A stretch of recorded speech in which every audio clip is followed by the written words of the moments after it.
Now we have Congresswoman Alexandria Ocasio-Cortez. Thanks so much for joining me. Of course, thanks for having me. So we are right now in the midst of this speaker battle, just more chaos and dysfunction within the Republican conference in the House.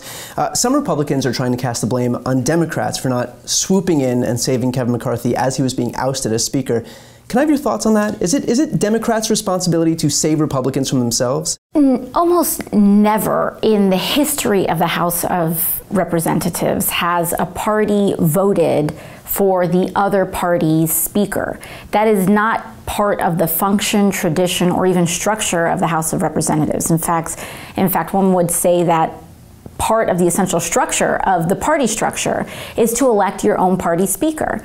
And so, of course, every Democrat is going to vote for Hakeem Jeffries to be Speaker of the House, and it is the Republican responsibility to elect the Republican speaker. But even taking a step beyond that, for folks who say, why can't we, meet in the middle or cut a deal? Kevin McCarthy didn't even try. He at no point asked Democrats to vote for him, tried to negotiate anything for there to be some sort of coalition government. It really seemed that this expectation, frankly, that Democrats would vote for Republicans was something that was learned after the fact. Obviously, the indication that they're trying to give is that surely if Republicans were in the minority and they had to vote for a speaker, that they would vote to protect Hakeem Jeffries and not vote to elect somebody in the Republican Party, right? I mean, let's be real. Do we really think any Republican would have voted for Nancy Pelosi for Speaker of the House? That kind of answers the question right there. What do you say to the pro-McCarthy Republicans who say Democrats are just as responsible for the chaos now as Matt Gaetz is? Well, I think that Democrats tried to save Republicans from themselves. There was this entire rule that allowed for one member of the House to try to kick out the Speaker of the House was something that was adopted by Republicans in January of this year. Every single Democrat voted against this rule. We said this is bad for the institution. This is not going to be good for you all. And they didn't listen. They voted for this. They put this structure into place. And, all we can say is that we tried. We did try. The reason that Matt Gaetz led this mutiny against Kevin McCarthy was because at the end of the day, the government was allowed to stay open. But at the end of this 45-day continuing resolution, whoever replaces Kevin McCarthy is going to come out of this knowing that the only lesson that he or she should learn is that there should be no cooperation, no capitulation, and that they have to be as extreme as possible, because at this point, that's quite literally the only qualification now. So does the prospect of that worry you moving forward? Well, it goes both ways. Just as Matt Gaetz and his crew can threaten to withhold their votes, you can also have 5 or 6 courageous Republicans on the other side of that spectrum also hold their leadership's feet to the fire and say, we have to have sanity in this situation, we can't bow to extremism, and we need to work together.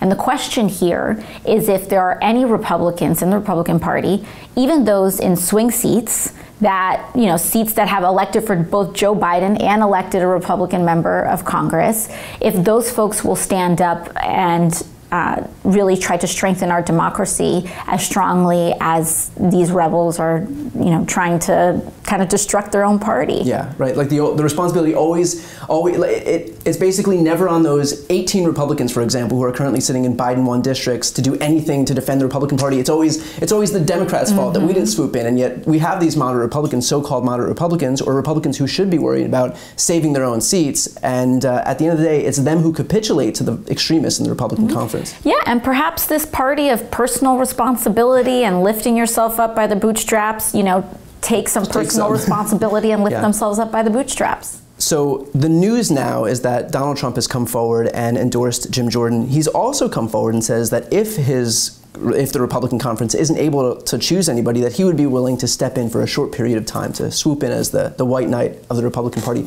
What is your reaction to the prospect of Donald Trump serving as Speaker of the House? I think someone should let Trump know that the speakership does not make you immune to a court challenge or federal investigation, and also that this job is literally a lot of work. and you can't have executive time until noon. There's talk among pro-McCarthy Republicans that Matt Gaetz should be expelled now as the result of all of this. Does it strike you as strange that the whole expel Matt Gaetz narrative came before there were any Republicans calling for the expulsion of George Santos, who was literally indicted? Like, Republicans think it's completely fine if you are indicted by the Department of Justice, and yet, God forbid, you undermine another Republican politician. They are okay with voting to overturn elections. They openly embrace, and in fact, virtually every single Republican voted to protect George Santos earlier this year from any sort of expulsion matter or vote on the floor of the House. Yet the moment a member becomes politically inconvenient for them, they're discussing expulsion either from the Congress or the House of Representatives. And I think it shows just how deeply corrupt and how deeply inconsistent the Republican Party has become. If whoever becomes the next Republican speaker makes the issue of Ukraine funding a wedge issue, are Democrats prepared to go to the wall to defend it? And beyond that, what do you say to Republicans who don't think that we should fund Ukraine? Well, I think U.S. commitment to democracy is incredibly important. U.S. commitment to our allies are important. And the word of the United States globally is important.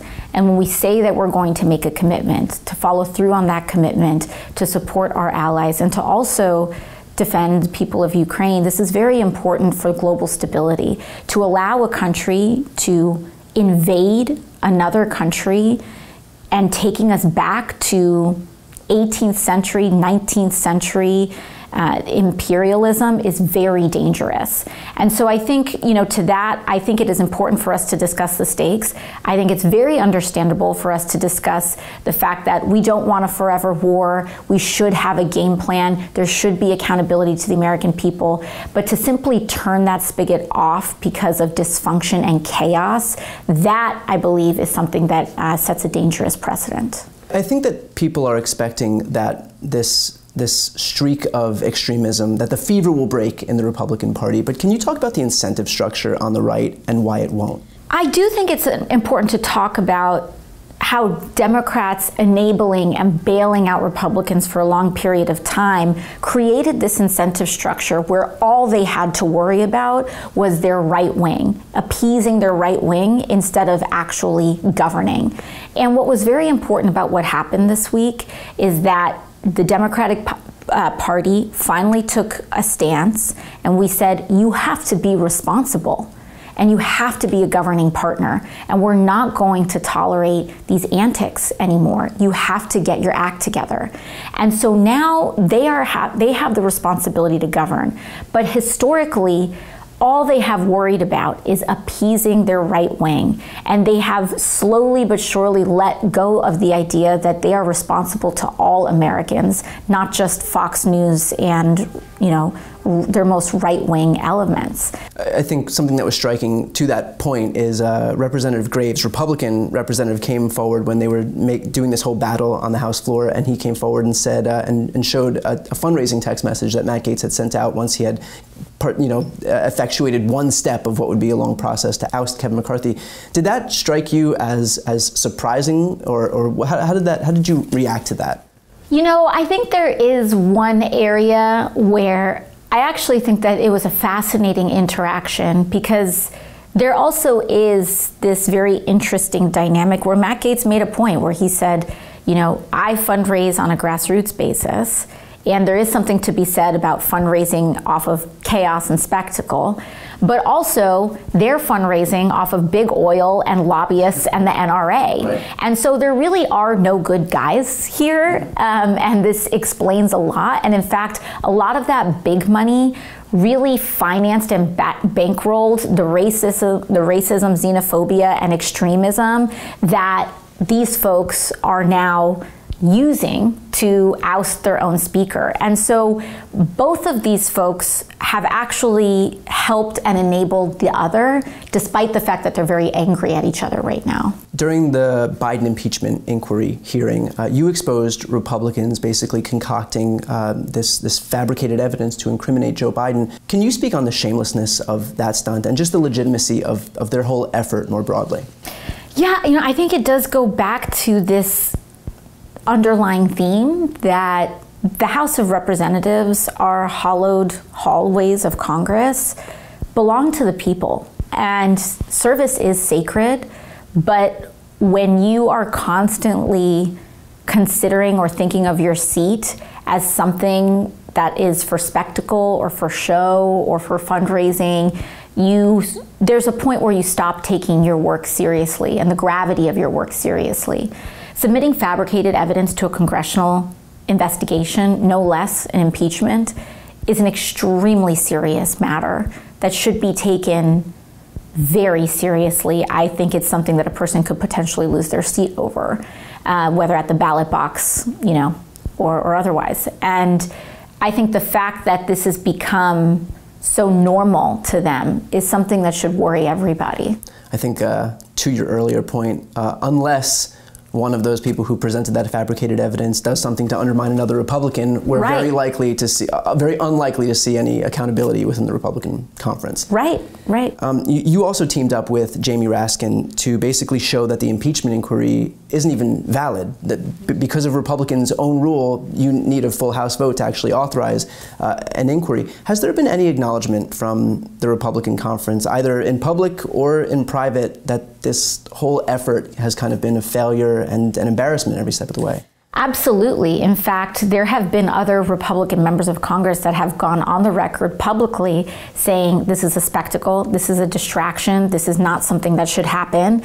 And at the beginning of that hearing, Congressman Raskin held up all of these signs with these quotes of Republican members of Congress basically saying that this is a farce. Yeah. And so I think that admission is there, but again, this was something that they did, and then Speaker McCarthy allowed it to proceed simply to placate the same people who then turned around and ousted him. And in fact, I believe there's an open question right now as to whether the impeachment inquiry is even valid because it did not pass by a House majority and because the speaker who authorized it is no longer there. And what are your thoughts on that? And I personally think that it's not valid. Do you think between the fact that it's very likely invalid and also the fact that it was such a disaster the first go-around, I mean, to have Jonathan Turley, who would come out and say that Bill Clinton should be impeached, but that Donald Trump shouldn't be impeached, and like for somebody as partisan as that, basically the rubber stamp to approve any constitutional matters, for him to come out and say that there's no basis for an impeachment right now. So between those two things, do you think that they'll continue on with this whole charade? I don't see how they can. I think that they dramatically undermined their own case. I mean, their shamelessness, it's difficult to find the bounds of it, but even this, I think, was something that pumped the brakes for them. And so they may try to proceed, but I think that they have made their own case and momentum very, very complicated right now. There was an article in Salon that I wanted to discuss. You were in Congress for 2 months. You had the opportunity to cross-examine Michael Cohen in March of 2019. Here's a clip of that exchange. Secondly, I want to ask a little bit about your conversation with my colleague from Missouri about asset inflation. To your knowledge, did the president ever provide inflated assets to an insurance company? Yes. Who else knows that the president did this? Alan Weisselberg, Ron Lieberman, and Matthew Calamari. And where would the committee find more information on this? Do you think we need to review his financial statements and his tax returns in order to compare them? Yes, and you'd find it at the Trump org. Thank you very much. That line of questioning would then serve as a predicate for an investigation whose end result was Donald Trump sitting in a courtroom in New York this past week. What's your reaction to seeing this whole thing come full circle 4 years later? I mean, I think it's really wild to look at that and to look at that moment, because I had literally been waitressing maybe 8 months before I was in that seat and asking those questions. And so it's a big personal, I think, full circle moment, but also it can show that no matter how powerful you are, or no matter how not powerful you may feel. First term Congresswoman. Right. 2 months into the job.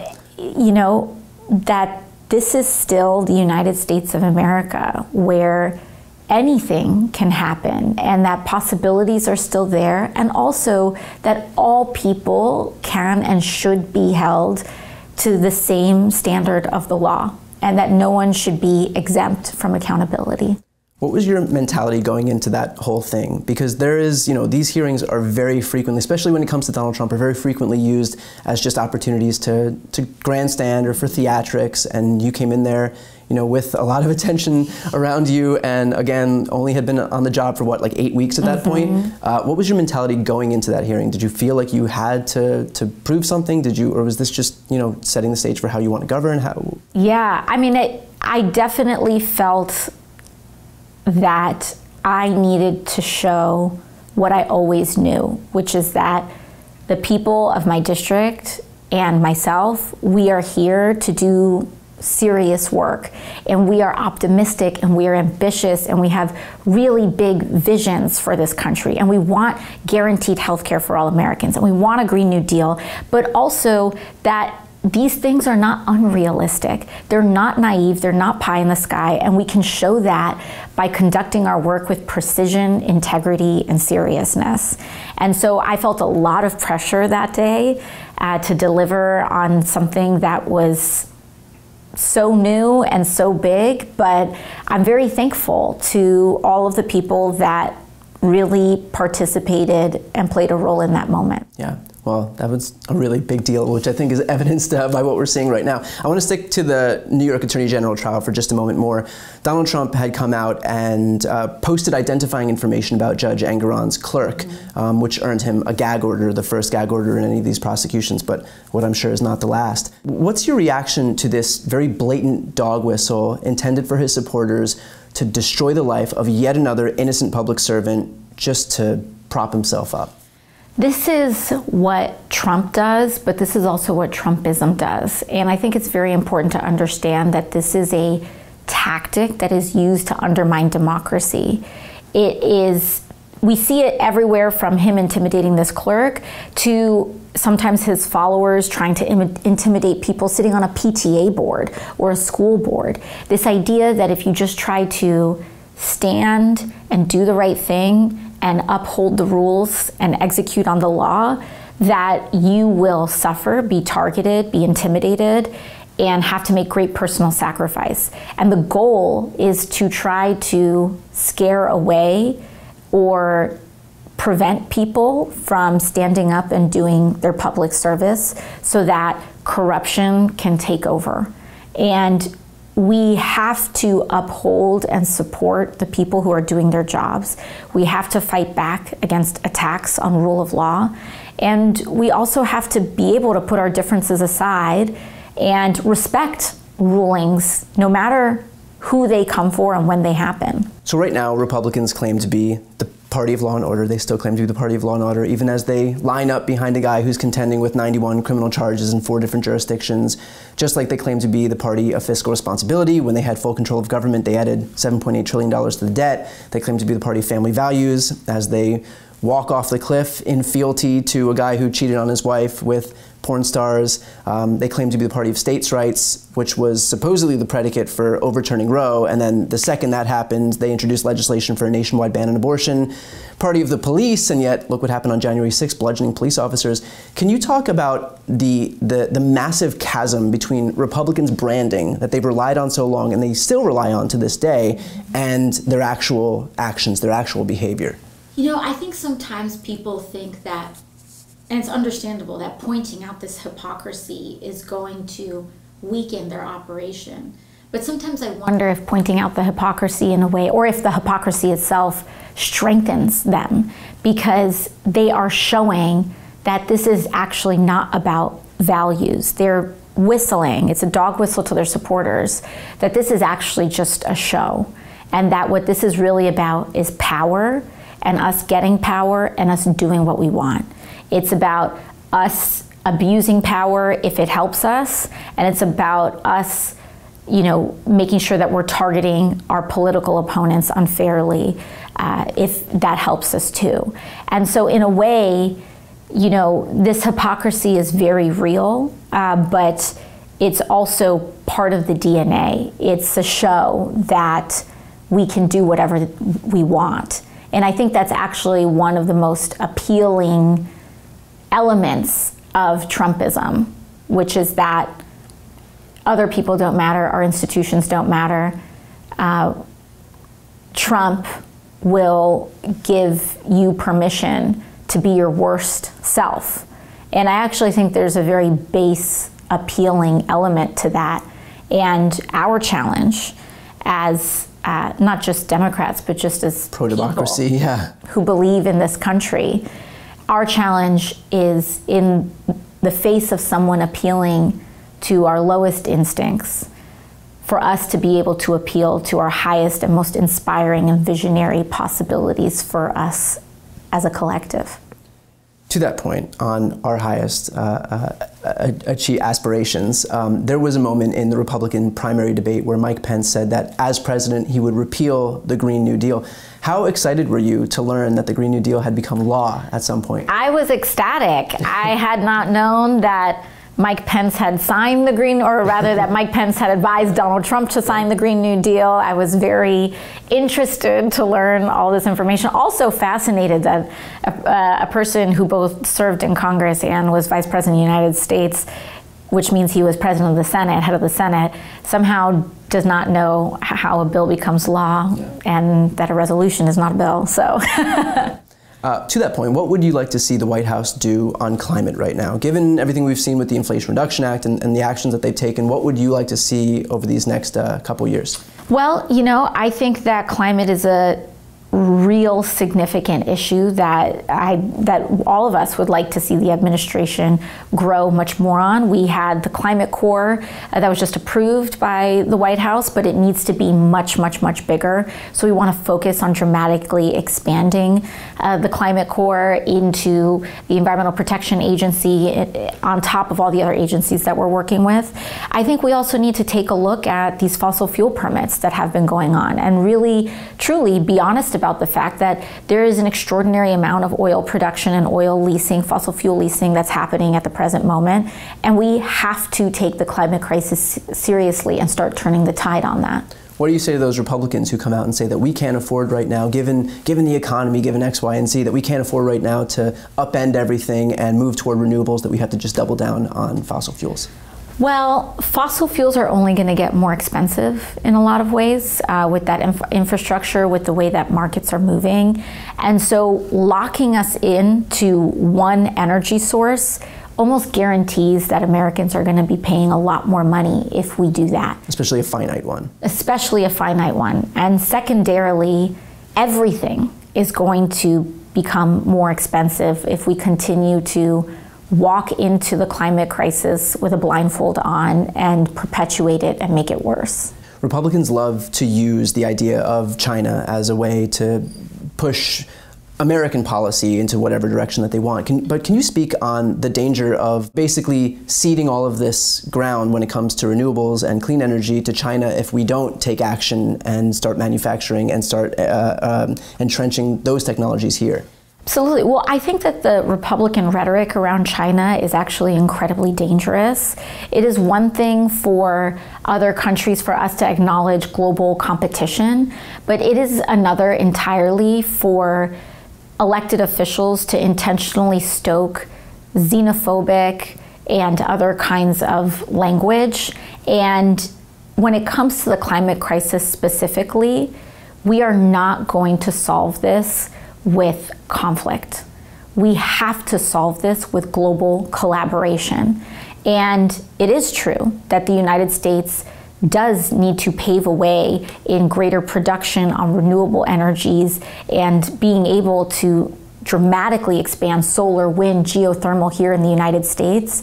But we are not going to do that if our frame is fighting with others. It's very dangerous. We should not try to stoke a Cold War stance when we're actually, the entire planet is going to need each other for us to survive what is going to come. On media and messaging, you've been a juggernaut in terms of reaching people. What is some advice that you would give to Democrats who are looking to better reach people, more effectively persuade people moving forward? Talk like a regular person.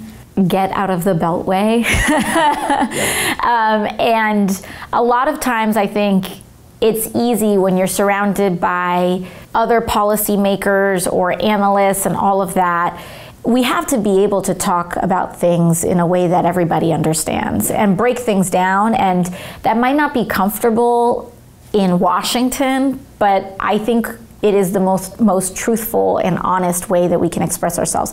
And sure, sometimes that means being a little rough around the edges and being true to yourself, but I think that's the era that we're in, and that we need to be authentic and we need to govern authentically if we're going to reach people. You know, we're heading into an election where there are so many issues, like there's just a fire hose of issues that Democrats could run on, between women's reproductive rights, the threats to democracy, the threats of Donald Trump himself, and a host of other issues, climate change, healthcare, like you name it. So you can't really do everything. I mean, Al Franken has a joke where he says the Democrats, if they had a bumper sticker, would list everything and say continued on the next bumper sticker. Yeah. And that's been a big problem for Democrats in terms of messaging for a long time.